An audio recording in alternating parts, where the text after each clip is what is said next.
In the heart of a bitter winter, with snow blanketing the rugged western territory, the horses called out at dawn. Their voices, sharp with hunger, echoed from the Kane ranch, but inside the house, Ronan Kane heard them only as a distant, fevered dream. Something was wrong. He tried to rise, but the room tilted violently, his body refusing to obey. Outside, the hay he'd thrown into the trough yesterday lay untouched. No one knew he was dying. The fever had seized him in the night, first with bone-deep chills that shook him awake in the darkness, then with a consuming fire. His skin burned, and his thoughts scattered like spooked cattle. He'd crawled toward the door before dawn, his mind fixed on the horses and their empty water buckets, but had collapsed halfway across the floor. Now he lay with his cheek pressed to the cold wood, listening to his animals cry out in distress. At first light, My Lin drove her wagon past the ranch on her way to town. The air was frigid, her breath pluming in white clouds. She had preparations to make. Christmas was only 3 days away. But the Kane place looked eerily still. No smoke curled from the chimney, no lantern glow warmed the windows. And the frantic, raw calls of the horses carried across the frozen morning air, a sound of pure desperation. My Lin's hands tightened on the reins. She could keep going. Ronan Kane was a capable, self-sufficient man who had made it clear he preferred his solitude. The whole county knew he'd shut himself away after his wife, Clara, died 2 years prior. But the horses screamed again, a sound that tore at her conscience. With a decisive tug, My Lin turned the wagon around. She approached the barn first. The door hung slightly ajar. Inside, 8 horses stamped and shifted restlessly. Their water buckets were bone dry, their troughs empty. Fear, cold and sharp, gripped her. She turned toward the house and knocked firmly on the shut door. No answer came. She tried the latch, it was unlocked. The interior of the house was as cold as the outdoors. The fire in the stove had burned down to embers. And there on the floor, between the bed and the door, lay Ronan Kane. Grace knelt beside him, pressing her fingers to his neck. His pulse was weak, but steady. His skin burned like hot coals. She struggled with his dead weight, half dragging him to the bed and covering him with every blanket she could find. His eyes flickered open, clouded with confusion, then a flash of recognition, followed by shame. The horses, he rasped, his voice a threadbare whisper. Clara would never. He tried to rise, but My Lin gently pressed him back down. The horses will be fed, she said firmly.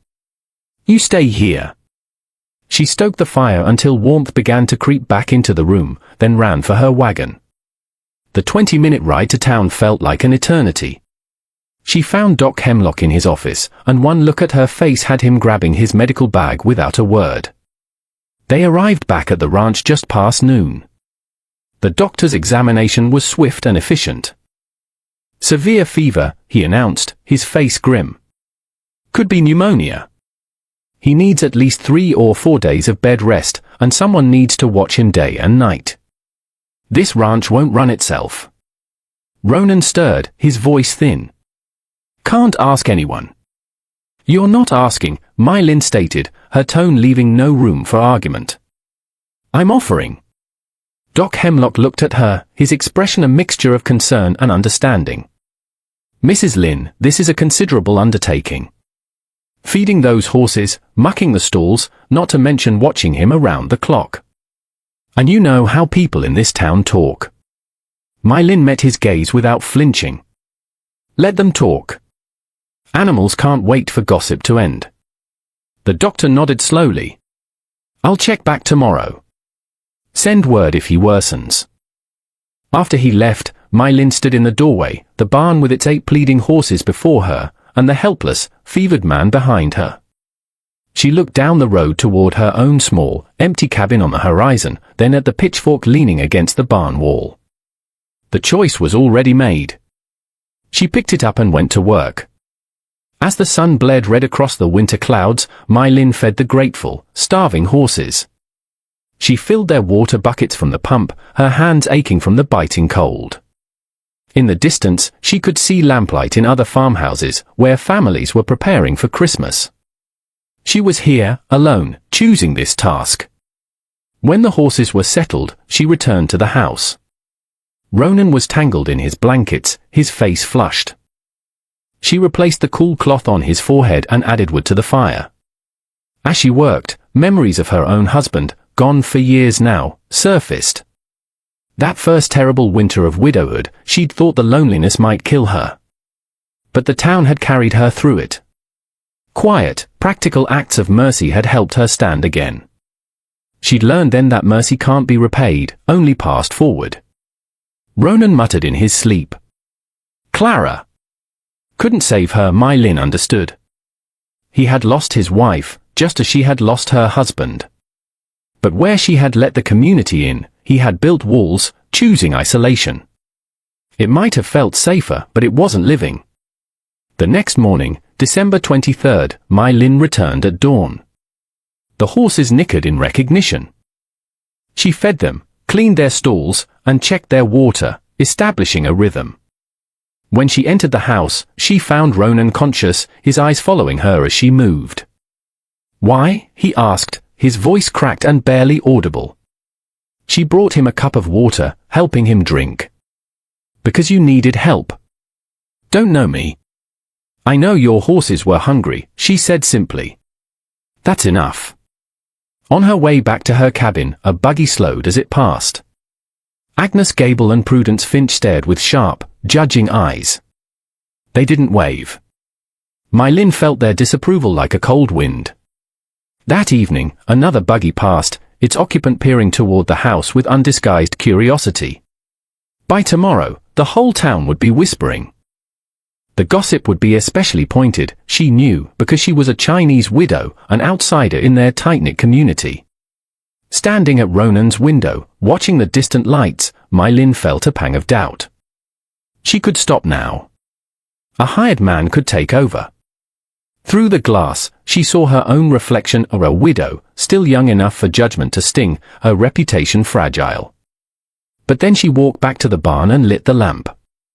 Inside the house, Ronan watched her light move through the darkness, steady, faithful, returning. For the first time in 2 years, he didn't feel entirely alone. And for the first time in longer than that, he was afraid of what that feeling meant. By the fourth morning, the routine was familiar, and she knew the horses by name. The bay mare with the white star, Duchess. The old gelding, General. The fiery young stallion, Blaze. Ronan had named them like family, and now she cared for them as if they were her own.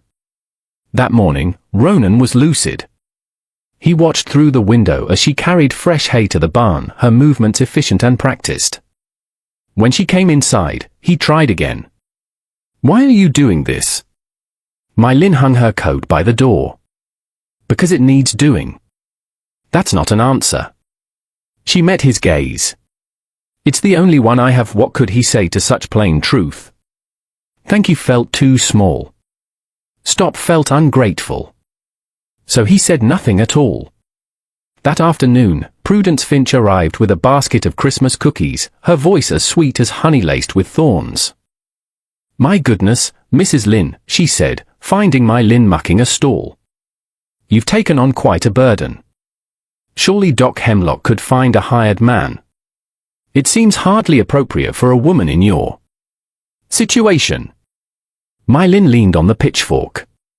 The horses eat twice daily, Mrs. Finch, whether it's appropriate or not. Prudence's expression tightened. I only mean that people will talk, dear. They already are. A Chinese woman, alone with a man. Let them, My Lin said quietly. I've survived worse than gossip. After Prudence left, My Lin sat on a hay bale, exhausted not by the work, but by the weight of what this was costing her. Her reputation, carefully maintained, was being shredded with each visit. That evening, Ronan overheard her dealing with another concerned visitor. When she came inside to check his fever, he spoke. You should stop coming. She paused, a damp cloth in her hand. Because people are talking. I know it bothers you. Yes, she admitted, placing the cloth on his forehead. But it doesn't stop me. Why not? She looked at him then, truly saw the guilt and shame in his eyes. Because doing the right thing sometimes costs, she said softly. That's what makes it right. I'm not worth this. That's not your decision to make, she replied. It's mine. And I've made it. On the 6th morning, Ronan tried to walk.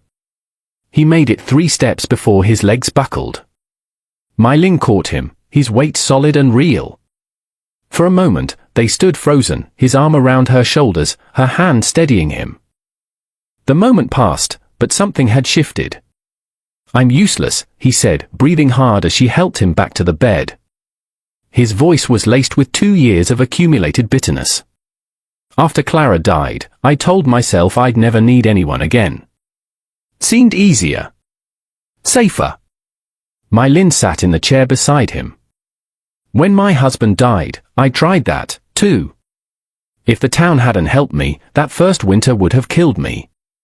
One of the women who brought me soup finally told me, child, you can't repay mercy backward. You can only pass it forward. Ronan absorbed this. So I'm the forward.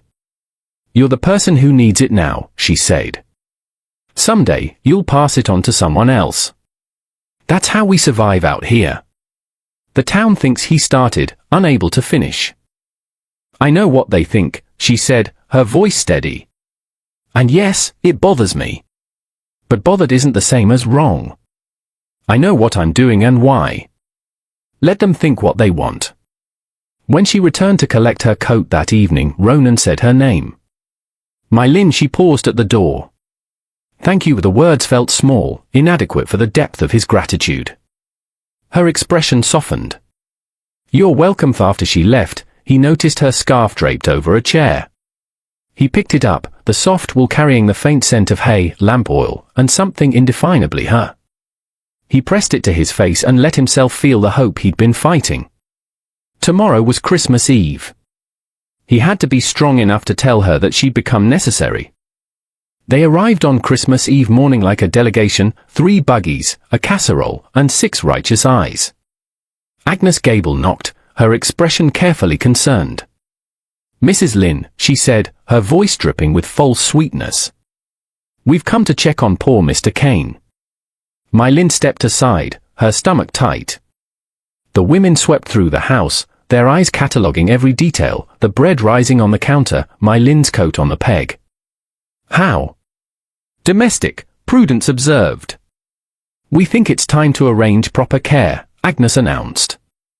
A hired man from town. Or perhaps a young boy. It would be more appropriate.